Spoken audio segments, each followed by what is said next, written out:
আসসালামু আলাইকুম বন্ধুরা, সবাইকে দেখাচ্ছি আমি বাসার কাজ করি কিভাবে। তো দুপুরবেলা রান্না বান্না শেষ হইলে এই যে দেখো রান্না করতে ভালো মতন একবারে ডাল মাজনি দিয়া ধুইয়া এই যে চুলা টুলা দেখো বেসিন বেসিন সব পরিষ্কার করে ফেলাইলাম। এই যে বেসিনের সাবান টাবানটা মাজিয়া আমার কাছে এরকম শুকনো ডুমা দিয়া কুইয়া ওয়াল টোয়াল সব বেসিনের কলটা সকার আমি এবার এইসব জিনিসের অনেক যত্ন করি।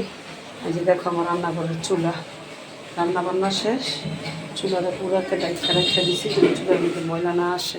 কেন জানো, এই যে আমাদের বাসাটা হচ্ছে রোডের সাথে, বুঝছো? যদি খোলামেলা রাখি না পুরা বাসার জিনিসপত্র ধুলাবালু হয়ে যায়।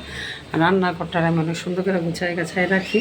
কার কার রান্নাঘর গুছায় রাখতে পছন্দ, সেটা অনেক মানুষই দেখি ফেসবুকে ইউটিউবে রান্নাঘরের ভিডিওগুলো অনেক ভালো লাগে, তাই আমি একটা ভিডিও করলাম, যে দেখছো আপনারা রান্নাঘরগুলো শেয়ার করলাম। এই যে একবারে ক্লিন, আর এই যে চুলাটা দেখছো। সবাই ভালো থাকবে, আল্লাহ হাফেজ।